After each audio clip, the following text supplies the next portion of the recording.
आज हम चैप्टर 10 वृत्त एक्सरसाइज 10.2 क्वेश्चन नंबर 5 को सॉल्व करेंगे। क्वेश्चन नंबर 5 में देखते हैं हमें क्या दिया है। इसमें कहा गया है सिद्ध कीजिए कि स्पर्श बिंदु से स्पर्श रेखा पर खींचा गया लंब वृत्त के केंद्र से होकर जाता है। ये हमारा क्वेश्चन नंबर 5 है। तो ये हमें सिद्ध करना है। तो इसे सिद्ध करने के लिए हम एक वृत्त बनाते हैं। आप क्वेश्चन को 2-3 बार पढ़ के समझिए कि क्वेश्चन में क्या कहा गया है और हमें क्या करना है। बाकी मैं आपको समझा दे रहा हूँ कि आपको एक वृत्त दिया हुआ है और इसमें हमारे पास क्वेश्चन में कहा गया स्पर्श बिंदु से। तो चलिए एक स्पर्श बिंदु ले लेते हैं। अगर ये स्पर्श बिंदु है तो इसमें एक स्पर्श रेखा भी होगी। तो ये क्या है, आपका स्पर्श रेखा है। मैं थोड़ा सा इसको लंबा कर देता हूँ। ये आपका स्पर्श, इसको ए भी मान लेते हैं, इसको सी मान लेते हैं और बाकी केंद्र इसमें होता ही है ओ, ये आपको पता है। स्पर्श बिंदु से ये हो गया स्पर्श रेखा पर खींचा गया लंब। स्पर्श बिंदु से स्पर्श रेखा पर, अच्छा ये आपका स्पर्श रेखा है। अगर इसके ऊपर आप लंब खींच दें इस प्रकार से, ये आपका क्या है, लंब है। आपने इस स्पर्श रेखा पर लंब खींचा है। लंब यानी कि 90 डिग्री का है। लंब वृत्त के केंद्र से होकर जाता है। अगर आप ध्यान से देखेंगे तो ये जो ओसी है वो इसके केंद्र से होकर जा रहा है। ये हमें सिद्ध करना है। तो इसको सिद्ध करने के लिए हम क्या करेंगे, हम ये सिद्ध करना चाहते हैं कि जो ओसी रेखा है वो वृत्त के केंद्र से होकर गुजर रही है। अगर मैं इसको लिख दूं, या मान लो जो दिया है अगर मैं वो लिखूं, दिया है कि केंद्र ओ वाला एक वृत्त है तथा AB स्पर्श रेखा है। और जो सिद्ध करना है, सिद्ध करना है कि ये जो लंब खींचा गया है ओसी लंब है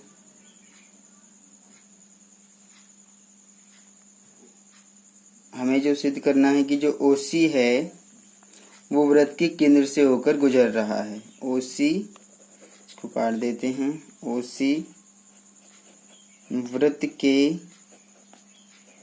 केंद्र अर्थात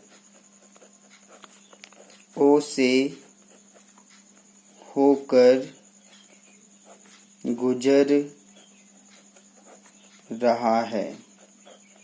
यह हमें सिद्ध करना है कि जो ओसी है, बाकी ओसी एबी पर लंब है वो तो ठीक है, लेकिन हमें सिद्ध करना है कि जो लंब खींचा गया है वो वृत्त के केंद्र से होकर गुजरता है। ये हमें बताना है, यानी कि सिद्ध करना है। तो हम कैसे सिद्ध करेंगे इसे, तो यहाँ पर तो सब कुछ दिया हुआ है। क्वेश्चन में कहा भी गया है कि स्पर्श बिंदु से जो स्पर्श बिंदु से केंद्र को मिलाया गया है, ये लंब है आपका, यानी कि ओसी जो है वो AB पर लंब है। यहाँ पर अगर आप लिखना चाहते हैं जो दिया है इसमें आप लिख सकते हैं कि और ओसी लंब है ए बी पर। ओसी ये आपका लंब का निशान है किसके ऊपर, ए बी पर, ऐसा है। और फिर हमें ये सिद्ध करना है। तो इसे सिद्ध करने के लिए हम एक रचना करेंगे। इस रचना को आप ध्यान दीजिए। तो रचना करेंगे, इस बिंदु सी से हम एक और 90 डिग्री का और हम रेखा खींचेंगे जो कि इस केंद्र से थोड़ा सा दूर रहे। इसमें आपको मिलाना नहीं है। इस प्रकार से मैं ले रहा हूँ। ये जो है बिंदु सी से ही खींचा गया है। एक और 90 डिग्री का रेखा, इसको ए ओ C B, A B C, इसको डी मान लेते हैं। यानी कि जो सी डी है वो भी ए बी पर लंब। ये रचना किया गया है कि सी डी लंब है ए बी पर। सी डी लंब ए बी पर खींचिए। यह आपको खींचना है और हम ऐसा कर रहे हैं इसको सिद्ध करने के लिए, इसलिए ऐसा किया गया है। तो ये सारी बातें आपकी कंप्लीट हो गई। हमने जो है एक और रेखा जो है सी डी खींचा है जो कि इस ओ सी के बिल्कुल पास से गुजरेगा और ये भी 90 डिग्री का ही आपको खींचना है। इस प्रकार से आपको रचना करना है। तो इसके बाद आप लिखेंगे, चूंकि किसी वृत्त के स्पर्श रेखा स्पर्श बिंदु से जाने वाली त्रिज्या पर लंब होती है। तो इसका मतलब क्या हो जाएगा? इसका मतलब ये हो जाएगा कि जो हमारा ओसी है किसके ऊपर लंब है? वो ए बी पर लंब है। इसलिए जो कोण बनेगा हमारा कौन सा? ओ सी बी कितने डिग्री का रहेगा? 90 डिग्री का है। तथा ये जो हमने रचना किया है कोण डी सी बी ये भी कितने डिग्री का है? 90 डिग्री का है। आप लिखेंगे रचना से, क्योंकि हमने इसको रचना से बनाया है कि जो डी सी बी है ये भी 90 डिग्री का है। और यहाँ पर आप लिख भी सकते थे तथा जो हमारा डी सी है, यानी कि ये जो डी सी है वो भी ए बी पर क्या है? लंब है। किसके ऊपर लंब है? ए बी पर। तो अगर डी सी ए बी पर लंब हो जाएगा तो जो हमारा डी सी बी है वो भी 90 डिग्री का हो जाएगा। रचना हमने कराई है, आपको रचना लेना है। रचना से आपने इसको बनाया था ऐसा, ये भी 90 डिग्री का है। तो अब आप यहाँ पर लिखेंगे, इसलिए ये भी 90 का, ये भी 90 का, तो दोनों कोण बराबर हो जाएंगे। तो कोण ओ सी बी बराबर हो जाएगा कोण डी सी बी के बराबर 90 डिग्री। तो यहाँ पर आप देखेंगे कि एक ही बिंदु से कभी भी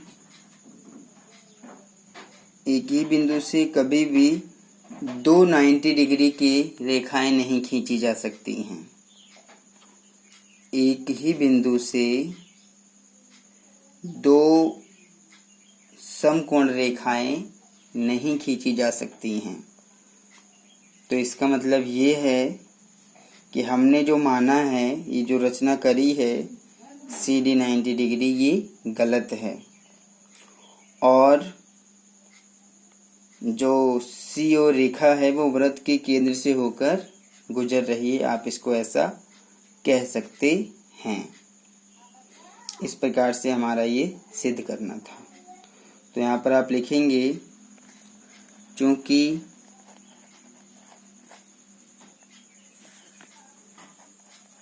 एक भाग पूरे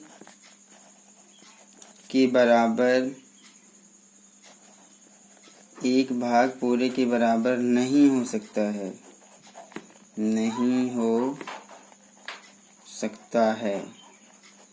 तो एक भाग पूरे के बराबर नहीं हो सकता, इसका मतलब ये है, ये जो मैंने लिखा है, एक भाग पूरे के बराबर नहीं हो सकता है, मतलब कि सिर्फ ये जो हिस्सा है हमारा OCB, यहाँ पर जो 90 डिग्री का कोण बन रहा है वो सिर्फ एक ही बन सकता है। ऐसा नहीं है कि OCB अलग 90 बनेगा, DCB अलग 90 का बनेगा, वो भी एक ही बिंदु C से। ठीक है, तो इसलिए मैंने लिखा है एक भाग पूरे के बराबर नहीं हो सकता है, इसलिए हमारी कल्पना गलत है। अतः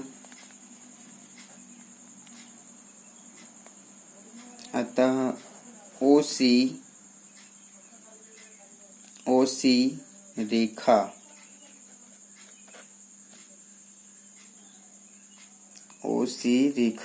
वृत्त के केंद्र से होकर गुजरती है। OC रेखा वृत्त के केंद्र से होकर जाती है। आप इसको ऐसे भी लिख सकते हैं।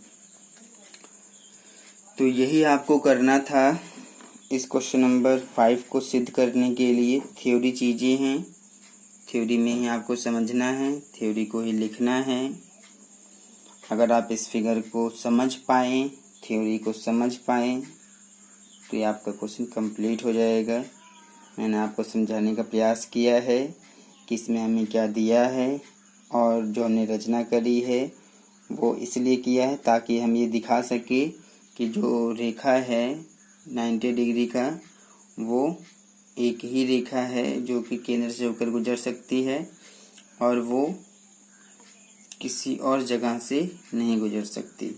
तो ये मैंने यहाँ पर लिख के दिखाया है कि एक भाग पूरे के बराबर नहीं हो सकता है, इसलिए हमारी कल्पना गलत है। अतः OC जो रेखा है वो वृत्त के केंद्र से होकर जाती है।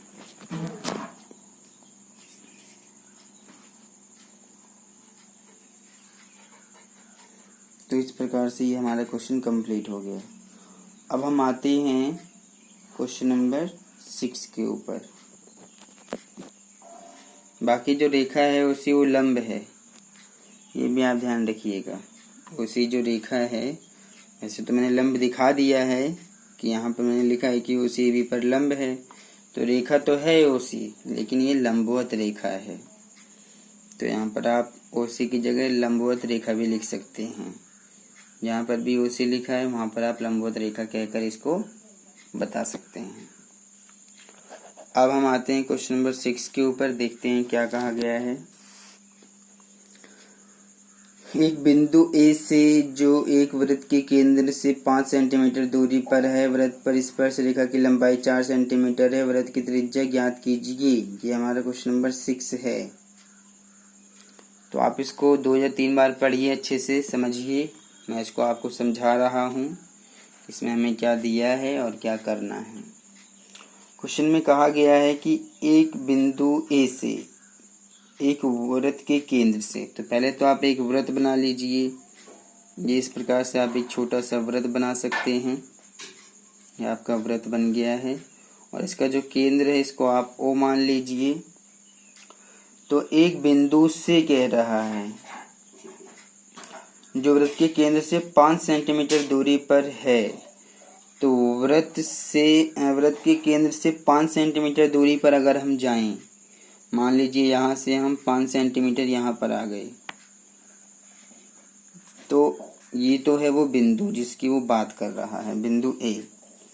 एक बिंदु ए से जो एक वृत्त के केंद्र से 5 सेंटीमीटर दूरी पर है, यानी कि ये जो दूरी है आपकी, ये कितना है, 5 सेंटीमीटर। इसको मैं दिखा देता हूँ, 5 सेंटीमीटर है। आगे कह रहा है कि वृत्त पर स्पर्श रेखा की लंबाई 4 सेंटीमीटर है। अगर आप इस बिंदु से वृत्त पर स्पर्श रेखा खींच दें, मान लीजिए, चलिए मैं खींच देता हूँ, ये स्पर्श रेखा बन जाएगी। जी क्या बन गया, स्पर्श रेखा बन गया। इसको B मान लेते हैं। तो स्पर्श रेखा की लंबाई 4 सेंटीमीटर है। चलिए ये आपका 5 आपका ये वाला है। तो क्या कह रहा है क्वेश्चन में कि वृत्त की त्रिज्या ज्ञात कीजिए। त्रिज्या यानी कि ये आपको ज्ञात करना है, ये चीज़ आपको ज्ञात करना, और ये 90 डिग्री का है।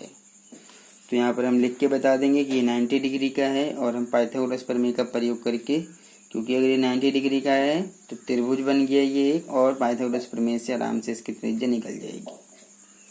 तो हम बताएंगे कि चूंकि किसी वृत्त के स्पर्श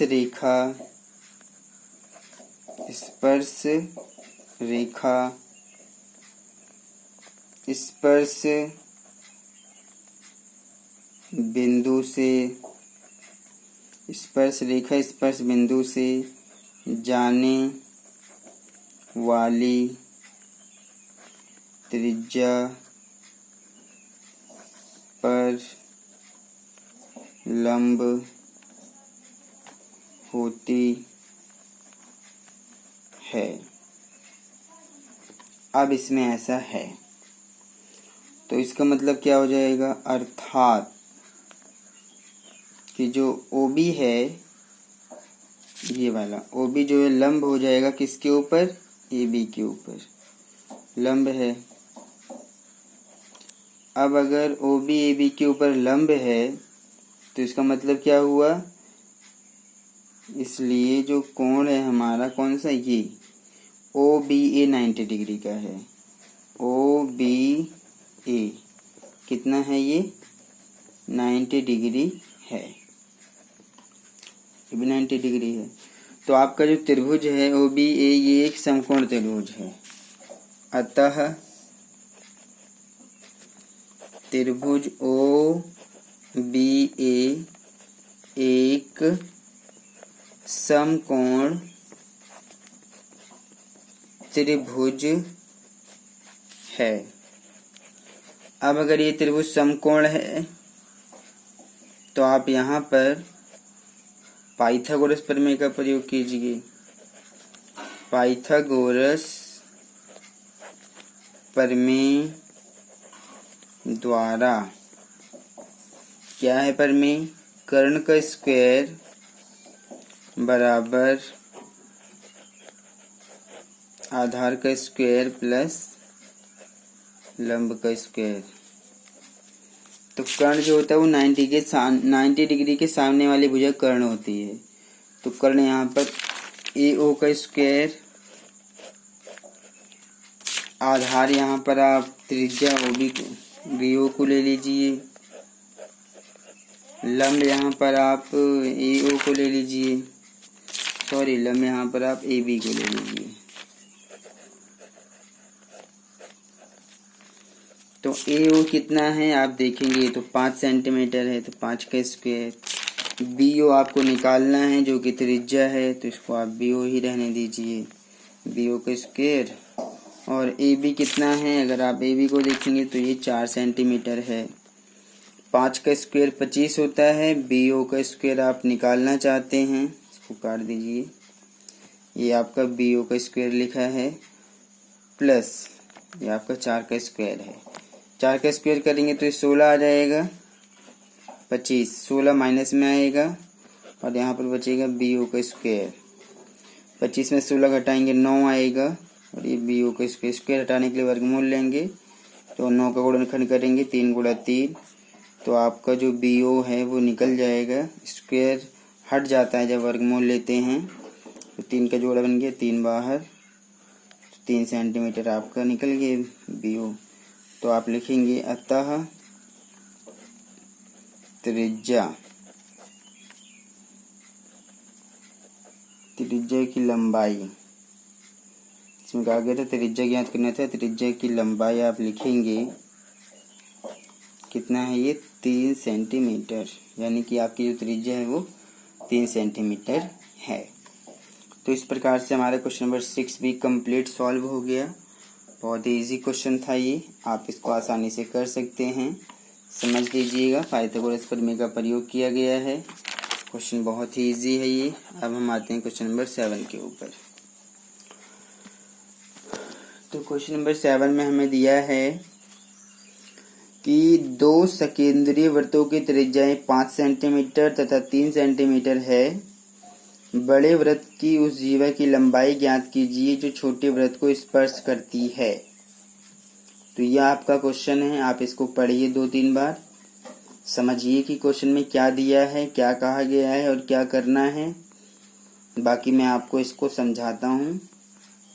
इसमें कहा गया है कि 2 सकेंद्रीय वृत्तों की त्रिज्याएं, 2 सकेंद्रीय वृत्त का मतलब है कि आप इस प्रकार से 2 वृत्त खींचिए जिसमें जो केंद्र है वो कॉमन रहे, मतलब कि एक ही केंद्र पर 2 वृत्त होने चाहिए। इस प्रकार से जैसा कि ये वृत्त आपका है 5 सेंटीमीटर का, आप इसको समझिए, ये वृत्त है आपका 5 सेंटीमीटर, सॉरी इसकी त्रिज्या, इस वृत्त की त्रिज्या 5 सेंटीमीटर, मतलब 5 सेंटीमीटर त्रिज्या का हमने क्या बना लिया, वृत्त बना लिया। और इसका जो केंद्र है वो ये है ओ, और मैंने फिर से इसी केंद्र पर एक और छोटी त्रिज्या ली 3 सेंटीमीटर और एक और वृत्त खींच दिया। इस प्रकार से 3 सेंटीमीटर का भी हमने एक वृत्त इसी केंद्र को माना और 3 सेंटीमीटर त्रिज्या लेके खींच दिया। तो इस प्रकार से यहाँ पर 2 वृत्त हैं, एक बड़ा है और एक छोटा है, लेकिन दोनों ही वृत्त का जो केंद्र है वो एक ही है। एक ही केंद्र पर ये दोनों वृत्त बने हुए हैं, यानी कि एक ही केंद्र से छोटा वृत्त और ये बड़ा वृत्त बनाया गया है। दोनों ही वृत्त में जो केंद्र है वो एक ही है, ओ। तो इसे आप बोलेंगे सकेंद्रीय वृत्त। तो क्वेश्चन में कहा गया था कि 2 सकेंद्रीय वृत्त की त्रिज्याएं 5 सेंटीमीटर लीजिए और 3 सेंटीमीटर लीजिए। तो ठीक है, हमारे पास है ये। तो अब क्या कह रहा है कि बड़े वृत्त की उस जीवा की लंबाई ज्ञात कीजिए। अब हमें ये जो बड़ा वृत्त है इसमें जीवा की लंबाई ज्ञात करनी है। तो याद कीजिए जीवा क्या होती है, जीवा वह रेखा होती है जो वृत्त के केंद्र से होकर नहीं गुजरती है। तो जो जीवा हमारी होनी चाहिए, बड़े वृत्त की वो जीवा जो होनी चाहिए वो कैसी होनी चाहिए, छोटे वृत्त को स्पर्श करती हो। तो देखिए, आप एक जीवा बनाइए बड़े वृत्त में जो कि छोटे वृत्त को स्पर्श करे। तो मान लीजिए छोटे वृत्त को यहाँ पर स्पर्श कर रहा है और ये जो आपकी लंबाई है यानी कि जो जीवा है किसकी है, ध्यान से देखिएगा, आप बात को समझिए कि ये जो रेखा है ए बी, ये जो रेखा है ए बी वो जीवा तो है बड़े वृत्त की और स्पर्श किसको कर रही है, छोटे वृत्त को। कहाँ पर, बिंदु सी पर मान लीजिए ये स्पर्श कर रही है। आप इस बात को समझ लीजिएगा।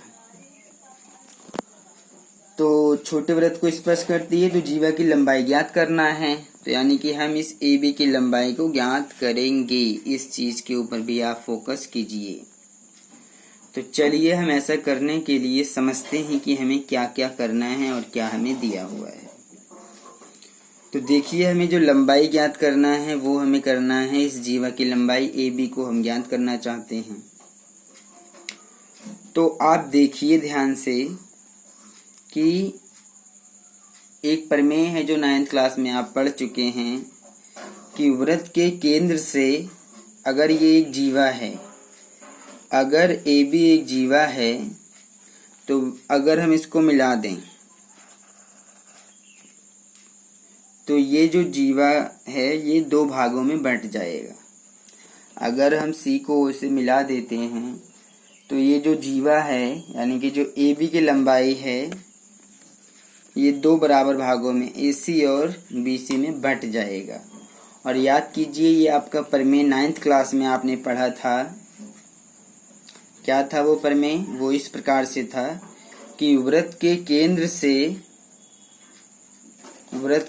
से जीवा पर डाला गया लंब जीवा को समद्विभाजित करता है। अच्छा, पहले तो आप ये देखिए कि 90 डिग्री का है कि नहीं। आप देखेंगे तो आपको पता चलेगा कि 90 डिग्री का है। क्यों है? क्योंकि छोटे वृत्त को स्पर्श कर रहा है बिंदु C पर। तो आपका AB क्या हो गया? स्पर्श रेखा है। स्पर्श बिंदु क्या है? C है। तो स्पर्श बिंदु से जाने वाली त्रिज्या पर तो लंब हो जाएगा। तो 90 डिग्री तो ये है। तो आप इस चीज को भी बता दीजिए कि चूंकि किसी वृत्त की स्पर्श रेखा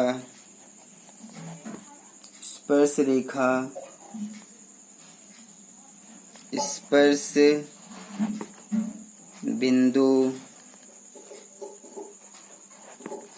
बिंदु से जाने वाली त्रिज्या पर लंब होती है। इसका मतलब क्या हो जाएगा? इसका मतलब हम ये कहना चाहते हैं कि ये जो OC है ये लंब है किसके ऊपर? AB के ऊपर। इसलिए यहाँ जो कोण बन रहा है, कौन सा कोण? OCB, ये कितने का है? ये 90 डिग्री का है। क्योंकि लंब बनेगा तो 90 डिग्री तो बनेगा ही। तो ये आपका जो है 90 डिग्री का तो यहाँ पर बना हुआ है। ध्यान से आप देख लीजिए इसे। तो अगर ये 90 डिग्री का है तो अब आप प्रमेय का प्रयोग कीजिए कि वृत्त के केंद्र से ये आप जीवा का भी काम करेगा कि AB जीवा है और AB एक स्पर्श रेखा है। AB जीवा किसकी है? बड़े वृत्त की। स्पर्श रेखा किसकी है? छोटे वृत्त की, जो कि C पर इसको स्पर्श करती है। आप इस चीज को भी ध्यान दीजिए, ये दोनों का काम कर रही है। तो आपकी जरूरत है तो आप इसको स्पर्श रेखा कहिए, आपकी जरूरत है तो इसको आप जीवा भी कहिए। तो वृत्त के केंद्र से जीवा पर डाला गया लंब जीवा को समद्विभाजित करता है। इस चीज को भी आप लिखिए कि वृत्त के केंद्र से जीवा पर डाला गया लंब जीवा को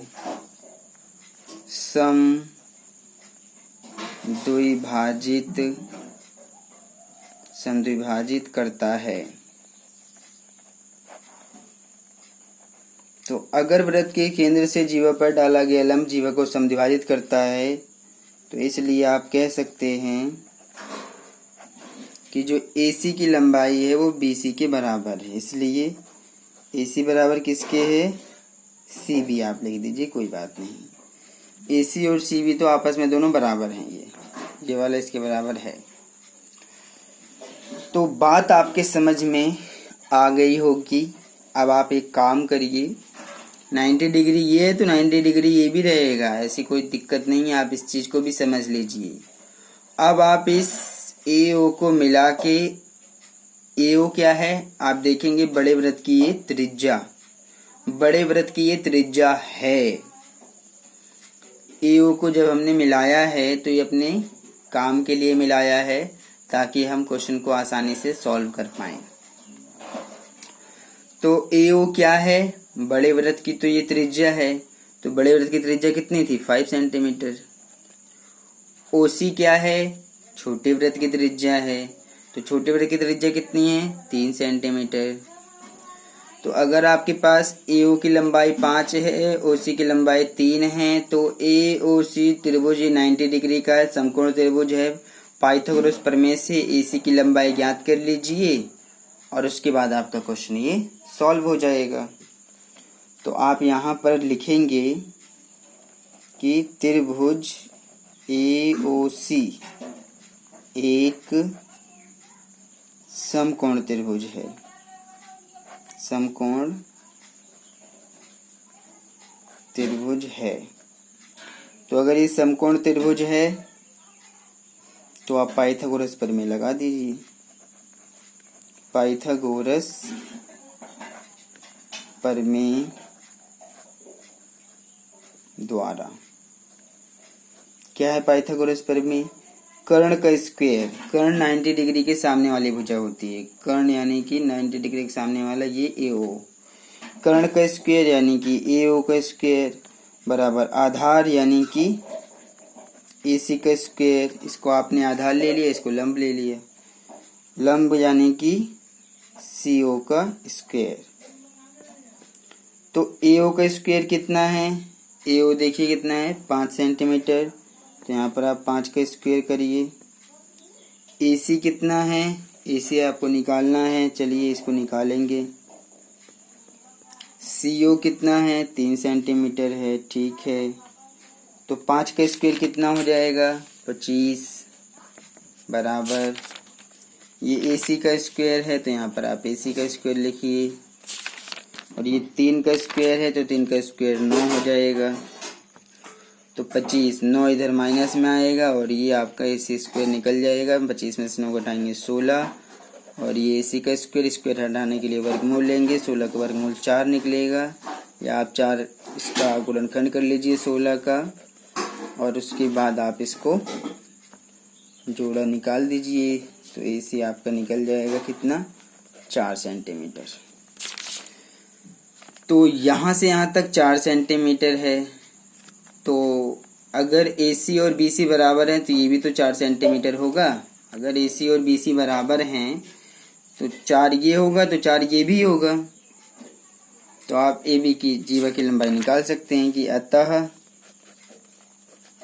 जीवा ए बी की लंबाई, या तो आप 2 से भी गुणा कर सकते हैं, 2 गुणा 4 कर सकते हैं, क्योंकि बराबर है ना, इसलिए 8 सेंटीमीटर आपका निकल जाएगा जीवा की लंबाई। ये आपका कंप्लीट क्वेश्चन सॉल्व हो गया है। क्वेश्चन बहुत ही इजी है, बस आपको अच्छे ढंग से इसको पढ़ना है, समझना है, आप इसको आसानी से कर पाएंगे। अब हम आते हैं क्वेश्चन नंबर 8 पर और देखते हैं क्वेश्चन नंबर 8 में क्या दिया है और हमें इसमें क्या करना है। तो देखते हैं फिर क्वेश्चन नंबर क्या कहा गया है कि एक वृत्त के परिगत एक चतुर्भुज एबीसीडी खींचा गया है। देखिए आकृति 10.12 यानी कि ये वाला, और सिद्ध करना है इसके अंदर कि A B plus C D बराबर है A D plus B C की, ये हमें सिद्ध करना है। इसका फिगर आप ये देख लीजिए, इसको मैं बना लेता हूँ पहले बुक में कॉपी में, तब आपको समझाता हूँ, आप क्वेश्चन को पढ़िए समझ लीजिए। तो ये इस प्रकार से है, मैं आपको बना के दिखा रहा हूँ कि हमारे पास एक वृत्त है, इस प्रकार से वृत्त बना लीजिए। ये एक वृत्त है और इस वृत्त पे आप 4 बिंदु लीजिए और इस स्पर्श रेखा को बाहर निकालिए। ये एक स्पर्श रेखा है, ये भी एक स्पर्श रेखा है, ये भी एक स्पर्श रेखा है। समझ के करिएगा। और ये भी एक स्पर्श रेखा है। तो इस प्रकार से इसको पूरा करिए फिगर। इसको जब आप पूरा करेंगे तो इसी प्रकार से ये बन जाएगा। बन गया आपका फिगर। ये इसका जो नाम है वो दे दीजिए। चतुर्भुज का नाम तो ABCD रखा गया है, चतुर्भुज का नाम। ये अब क्योंकि इसमें 4 भुजाएं हैं, 1 2 3 4, तो 4 भुजाओं वाला क्या होता है? चतुर्भुज। तो ABCD ये तो हो गया आपका चतुर्भुज। और इसमें ये जो स्पर्श बिंदु है PQRS, ये आपका स्पर्श बिंदु है। तो ये आपका स्पर्श रेखा भी है और ये आपका स्पर्श बिंदु है। ये आपकी स्पर्श रेखा है, ये भी स्पर्श रेखा, ये भी स्पर्श रेखा। अगर आप ध्यान से देखेंगे तो यहाँ पर ये एक वृत्त लिया गया है और उस वृत्त के परिगत का मतलब चारों ओर 4 भुजाएं लेकर एक चतुर्भुज ABCD खींचा गया है, जो आपको फिगर में दिख रहा है। दिख रहा है आपको अच्छे ढंग से। जो सिद्ध करना है उसको लिखिए। ये हमें जो सिद्ध करना है कि क्या सिद्ध करना है हमें? कि जो भुजाओं का योग है किसका AB प्लस CD, यानी कि ये AB और ये CD, इन दोनों भुजाओं का योग वो बराबर है AD प्लस BC का योग, यानी कि AD प्लस BC का योग के बराबर है। तो इन दोनों भुजाओं का योग बराबर है इन दोनों के भुजाओं का योग, यानी कि इन दोनों भुजाओं का योग बराबर करना है इन दोनों के भुजाओं का योग के। ऐसा हमें सिद्ध करना है। तो हम इसको कैसे करेंगे, आप इस चीज को नोटिस कीजिए। तो आप देखेंगे कि ये एक वृत्त है, तो वृत्त के बाहर एक बिंदु है ये। इसी प्रकार से B भी एक बिंदु है वृत्त के बाहर, C भी एक बिंदु है वृत्त के बाहर, D भी वृत्त के बाहर एक बिंदु है। तो किसी वृत्त के बाहरी बिंदु से वृत्त पर खींची गई स्पर्श रेखाएं तो बराबर होती हैं, यानी कि ये जो AP है और AS है दोनों ही आपस में बराबर हो जाएंगी। तो हम पहले तो अपना जो प्रमेय है याद कीजिए, हमने जो पढ़ा था, और उसको आप लिख भी दीजिए कि चूंकि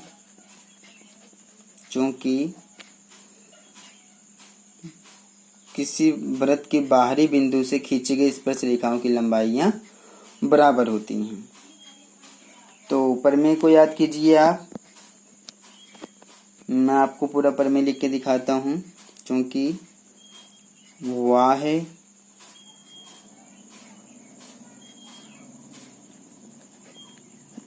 का मतलब बाहरी बिंदु से,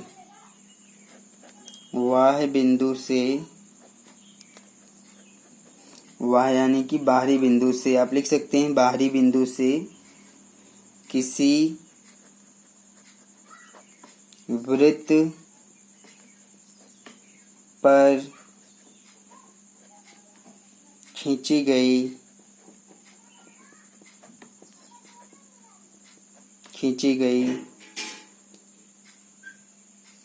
दोनों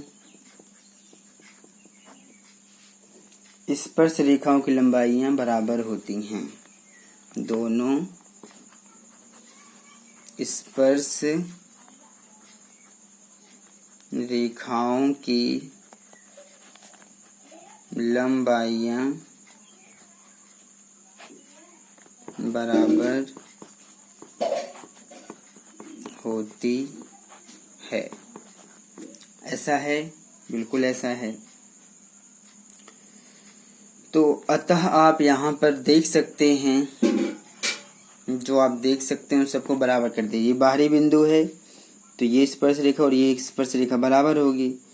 तो आप इस ए बी भुजा को पहले लेना चाहते हैं क्योंकि इसके अनुसार हम काम करेंगे। तो ए बी भुजा को हम पहले लेंगे तो हम इस ए पी को बराबर कर देते हैं ए एस के, यानी कि ए पी बराबर हो जाएगा ए एस के।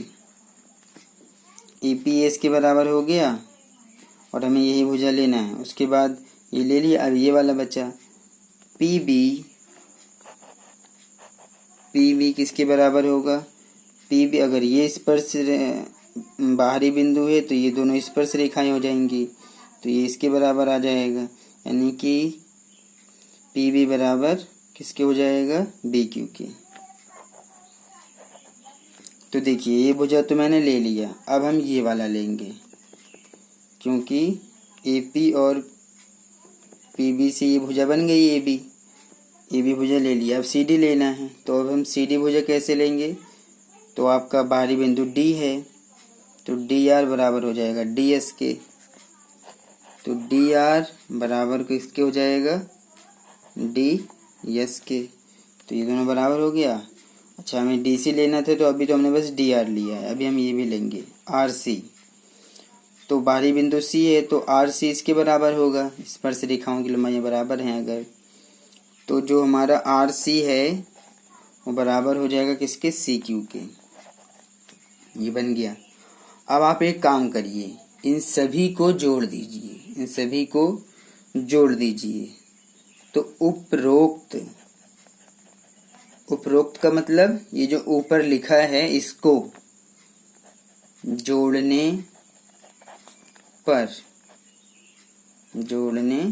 पर, उपरोक्त को जोड़ने पर कैसे जुड़ेगा? ये इनको एक तरफ जोड़िए, इनको एक तरफ जोड़िए। तो आप इस प्रकार से जोड़ेंगे कि A P plus P B plus D R plus R C बराबर को जोड़ दिया। अब इधर वाला जोड़िए, A S plus B Q plus D S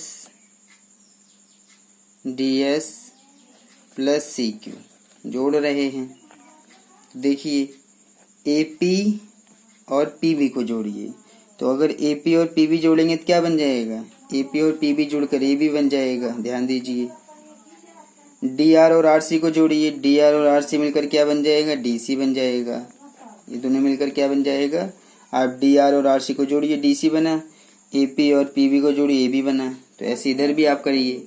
A S और बी क्यू को जोड़िए, क्या है ये? ए एस, ये रहा ए एस ये, और फिर बी क्यू तो इधर है। अच्छा, तो कोई नहीं, आप इसको आगे पीछे भी कर सकते हैं।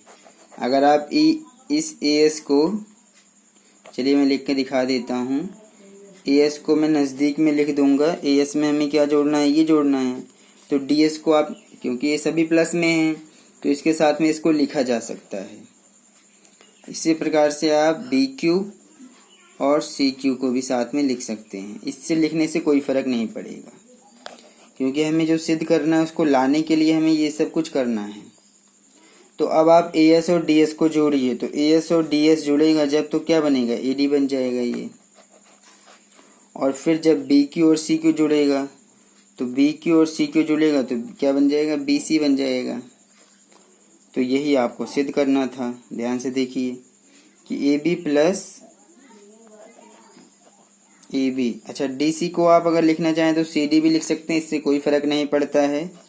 और ये A D plus B C ये आपका आ गया है जो हमें सिद्ध करना था। आप अच्छे से देखिए, बहुत ही इजी क्वेश्चन था ये, आप इसको आसानी से कर सकते हैं। बहुत इजी क्वेश्चन है ये, क्वेश्चन नंबर 8 बहुत इजी है ये। अब हम आते हैं क्वेश्चन नंबर 9 के ऊपर। क्वेश्चन नंबर 9 को देखते हैं क्या दिया है। क्वेश्चन नंबर 9 में कहा गया है, इसका भी फिगर बना हुआ है, इसमें आकृति लिखा है 10.13 यानी कि ये। तो इसका फिगर थोड़ा सा आप देख सकते हैं कैसे बना हुआ है। मैं इसका फिगर पहले बना लेता हूँ, फिर इसको पढ़ते हैं। तो इसका फिगर कैसे बना है इसको आप देखिए, थोड़ा सा ध्यान से समझिए। इसमें एक वृत्त है, ये सबसे पहले तो एक वृत्त बना है। एक वृत्त इस प्रकार से बना लीजिए, एक वृत्त बना है और इस बिंदु P और इस बिंदु Q और ये जो हैं केंद्र से ही होकर गुजर रहे हैं। इसको आप मिला लीजिए इस प्रकार से और एक्स वाई आप एक रेखा खींचिए। एक्स वाई क्या खींचना है, कि इस प्रकार से एक्स वाई ये एक रेखा आपको खींचना है और नीचे इसी प्रकार से आप एक और रेखा खींचिए। ये आपका एक्स डैश, ये आपका वाई डैश। एक रेखा ये है, एक रेखा ये है और दोनों ही क्या है, ये समांतर है। ध्यान से समझिए फिगर को, मैं बना रहा हूँ और समझा भी रहा हूँ। अब यहाँ पर एक स्पर्श बिंदु लीजिए C और इस स्पर्श बिंदु से एक स्पर्श रेखा खींच दीजिए जो कि इस रेखा को तो B पर काटता है, B पर, और इस स्पर्श रेखा को अगर आप आगे बढ़ाएंगे तो ये स्पर्श रेखा एक्स वाई को कहाँ पर काटेगा, A पर काटेगा, A पर काटेगा ये। उसके बाद इसको भी मिलाया गया है, इसको O से मिला दिया गया है और B को भी O से मिला दिया गया है। ये आपका फिगर कंप्लीट बन चुका है जो क्वेश्चन में दिया हुआ है। अब हम पढ़ते हैं और देखते हैं कि करना क्या है। तो आकृति में अब पढ़ते हैं कि एक्स वाई तथा एक्स डैश वाई डैश यानी कि जो दोनों रेखाएं हैं, ये वाली रेखा और ये वाली रेखा, केंद्र O वाले किसी वृत्त पर दो समांतर रेखाएं हैं। ठीक है, ये रेखा और ये रेखा क्या है, दो समांतर रेखाएं हैं। इस बात को तो पहले दिमाग में रखिए आप। और स्पर्श बिंदु C पर स्पर्श रेखा AB, स्पर्श बिंदु C, ये स्पर्श रेखा AB, ये एक्स वाई को A पर, ये रहा एक्स वाई को A पर और फिर एक्स डैश वाई डैश को B पर, यानी कि इसको B पर प्रतिच्छेद करती है। ठीक है, ये उसने कहा है। फिर जो सिद्ध करना है कि AOB 90 डिग्री है। क्या सिद्ध करना है कि AOB यानी कि ये जो कोण है इसको 90 डिग्री हमें बनाना है, इसको दिखाना है कि ये कोण 90 डिग्री है। तो जो सिद्ध करना है उसको पहले लिख दीजिए। सिद्ध करना है कि कोण AOB 90 डिग्री है।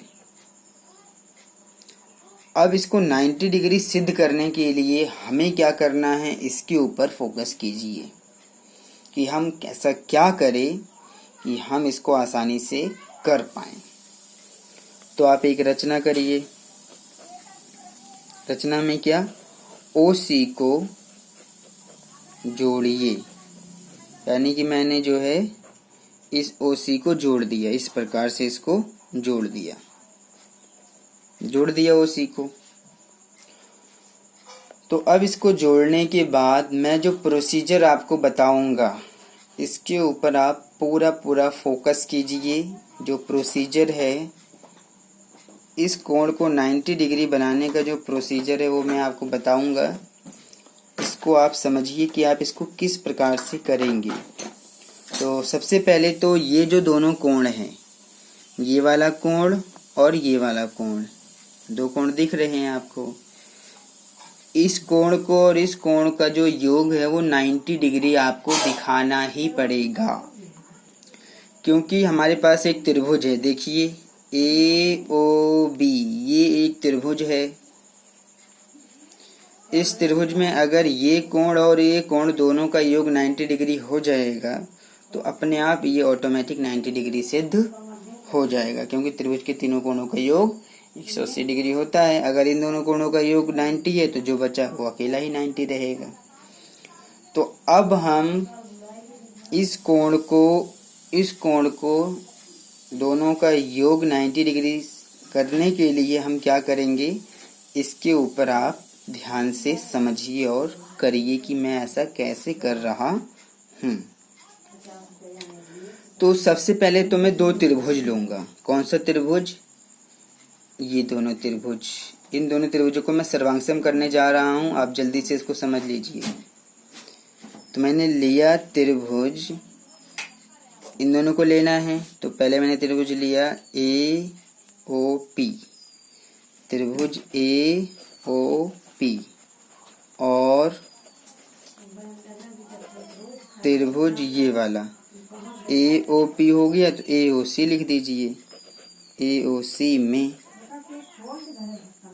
अब इसको लेते हैं। तो देखिए सर्वांगसम करने के लिए आप क्या कर सकते हैं। तो देखिए AP तो बराबर है AC के, AP बराबर है AC के। बताइए क्यों? क्योंकि स्पर्श रेखाओं की लंबाई, क्योंकि वृत्त के बाहर देखिए ये बाहर एक बिंदु है, तो AP और AC क्या स्पर्श रेखा है कि नहीं? बिल्कुल है। तो बराबर है, यहाँ लिखिए स्पर्श रेखाओं की लंबाइयाँ, स्पर्श रेखाओं की लंबाइयाँ, इसलिए क्या है? बराबर है। स्पर्श रेखाओं की लंबाई बराबर होती है, आप जानते ही हैं इस बात को। तो चलिए ये तो इसके बराबर हो गया। OP बराबर है OC के। बताइए क्यों? दोनों ही वृत्त की त्रिज्याएं हैं। तो OP बराबर है OC के। क्या है ये वृत्त की त्रिज्याएं हैं, ये वृत्त की त्रिज्याएं हैं, इसलिए ऐसा है कि जो वृत्त की त्रिज्याएं वो कैसी रहेंगी? बराबर रहेंगी। चलिए ये इसके बराबर भी हो गया, वृत्त की त्रिज्याएं बराबर हो गई। अच्छा, तो AO तो दोनों में उभयनिष्ठ है, तो AO बराबर है AO के, उभयनिष्ठ है, ये उभयनिष्ठ है।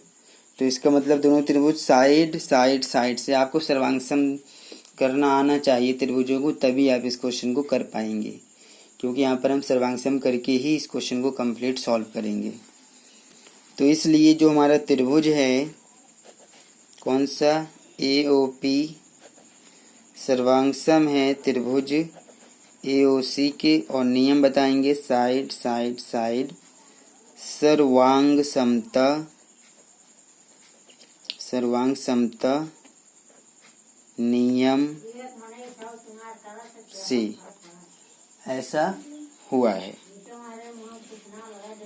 तो अब ये जो दोनों कोण है ये तो आपका CPCT से तो बराबर हो जाएगा, दोनों कोण CPCT से बराबर हो जाएगा। तो दिखा दीजिए, अगर ये दोनों त्रिभुज आपस में सर्वांगसम हैं तो ये दोनों कोण बराबर होंगे CPCT से, क्योंकि जब दो त्रिभुज सर्वांगसम होते हैं तो सर्वांगसम त्रिभुजों के संगत भाग बराबर होते हैं, चाहे वो भुजाएं बराबर हों चाहे वो कोण बराबर हों। जो आप बराबर करना चाहें कर सकते हैं। ऐसा हम तभी करेंगे जब दो त्रिभुज आपस में सर्वांगसम हो जाते हैं। तो हमें जो जरूरत है वो ले रहे हैं, तो हमें ज़रूरत है इन दोनों कोणों को बराबर करने की। तो हमने कहा कि जो कोण है PAO प्लस कोण ये वाला CAO, सॉरी ये तो बराबर दिखाना था, मैंने तो प्लस का निशान लगा दिया। चलिए इसको मैं काट दे रहा हूँ। कोण PAO बराबर है कोण CAO के, और क्योंकि दोनों त्रिभुज ये त्रिभुज के सर्वांगसम हैं तो सर्वांगसम त्रिभुजों के संगत कोण बराबर होते हैं। या तो आप ऐसे लिख सकते हैं या तो फिर आप सर्वांगसम त्रिभुजों के संगत भाग बराबर होते हैं, इसको हम बोलते हैं CPCT। अगर आप लिख देंगे तो इससे भी आपका ये बराबर ही माना जाएगा, बिल्कुल माना जाएगा। तो अगर ये दोनों कोण आपस में बराबर हैं, ध्यान दीजिए, अगर ये दोनों कोण आपस में बराबर हैं तो ये जो हमारा कोण होगा ये वाला कोण, कौन सा कोण? ये जो कोण पूरा है कोण PAC, ध्यान दीजिए, कोण PAC यानी कि PAC यानी कि ये जो पूरा कोण है, ये जो पूरा कोण है वो दोगुना हो जाएगा कोण इसके, क्योंकि हमें इस कोण की ज़रूरत है इसलिए मैं इसको ले रहा हूँ, क्योंकि मुझे सिर्फ और सिर्फ इतना कोण चाहिए, इतने कोण की ज़रूरत है मुझे, पूरा कोण की नहीं। तो इसलिए मैं इसका दोगुना करूँगा, दोगुना कोण हो जाएगा किसके, CAO के। तो अगर ये दोनों कोण आपस में बराबर है CPCT से, तो जो हमारा PAC पूरा जो कोण होगा वो किसका दोगुना हो जाएगा, CAO का दोगुना हो जाएगा। ऐसा बिल्कुल है, क्योंकि आपस में बराबर हैं। तो जो कोण निकलेगा हमारा PAC वो 2C कोण CAO का दोगुना बिल्कुल हो सकता है, या फिर है ही, बिल्कुल ऐसा है। तो चलिए ये चीज़ तो हो गया। अब हम आगे चलते हैं। इसी प्रकार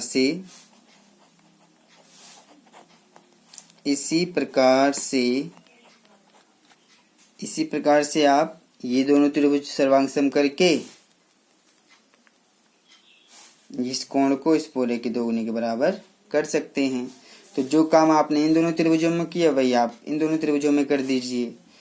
तो इसी काम को करना है, मैं आपको जल्दी जल्दी करके दिखा दे रहा हूँ। इसी प्रकार से त्रिभुज ले रहे हैं, पहले इसको फिर इसको। तो BQO चलिए BOQ लिख दिया मैंने, BOQ लिखा है ना, तो ठीक है। और त्रिभुज BOC कर देते हैं, BOC में। अब इसको भी आप सर्वांग कर दीजिए, तो ये तो इसके बराबर हो जाएगा, यानी कि BQ बराबर हो जाएगा किसके, DC के। और ये क्या है, ये बाहरी बिंदु है, ये स्पर्श रेखाओं की लंबाई है। तो वृत्त की स्पर्श रेखाएं आप लिख सकते हैं, वृत्त की स्पर्श रेखाओं की लंबाइयां बस बराबर होती हैं। तो ये भी हो गया। अगर आप देखेंगे तो जो QO है वो भी CO के बराबर है, या फिर आप OQ लिख सकते हैं, बराबर है OC की। क्यों, OQ और OC भी बराबर है क्योंकि ये तो वृत्त की त्रिज्याएं हैं। तो यहाँ पर भी आप लिख सकते हैं वृत्त की त्रिज्याएं, ये भी हो गया। फिर उभयनिष्ठ क्या है, BO आपका उभयनिष्ठ है। तो BO बराबर BO लिखिए और बताइए कि ये है आपका उभयनिष्ठ। क्या है ये, उभयनिष्ठ है ये। तो इसलिए जो त्रिभुज है हमारा, ये दोनों क्या हैं, सर्वांगसम हैं। तो BOQ सर्वांगसम है त्रिभुज BOC के। नियम लगाएंगे, साइड सर्वांग समता नियम से। तो यहाँ पर भी आप इन दोनों कोण को बराबर कर दीजिए। इसलिए जो कोण है हमारा ये वाला, यानी कि QBO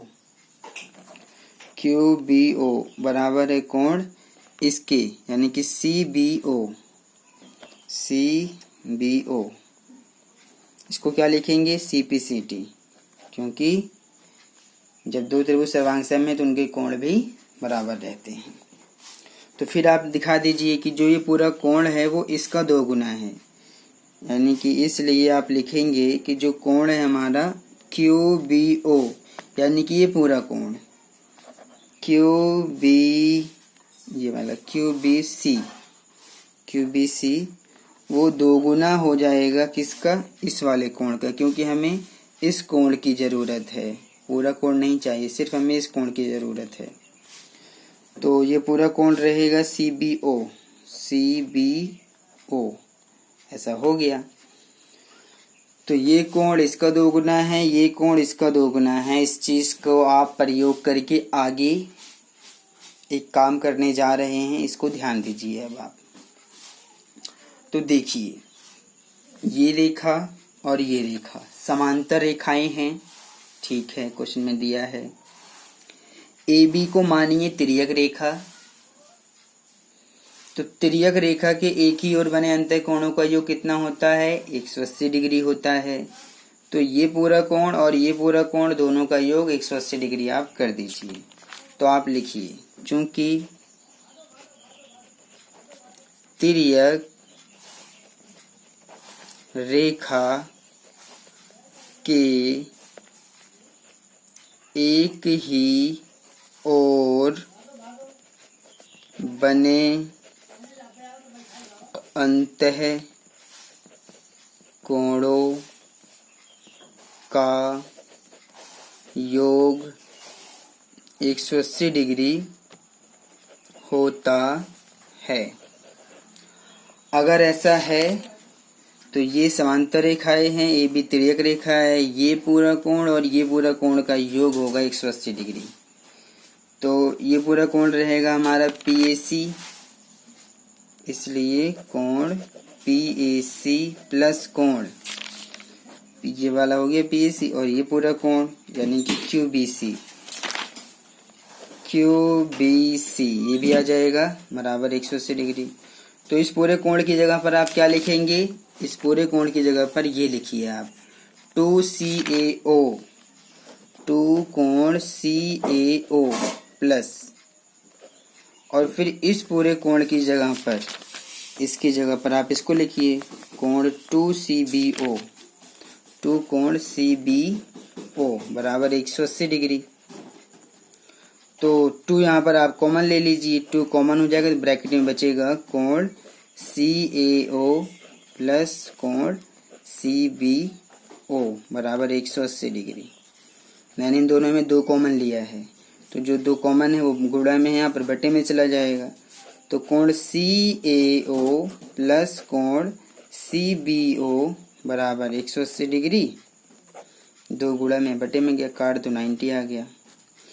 तो कोण CAO प्लस कोण CBO बराबर कितना आ गया? 90 डिग्री। तो याद कीजिए CAO यानी कि ये कोण, और फिर CBO यानी कि ये कोण, दोनों कोण मैंने 90 डिग्री दिखा दिया है। अब जो बचा वो आपका 90 डिग्री है, इसको लेकिन मैं लिख के दिखाऊंगा कि अब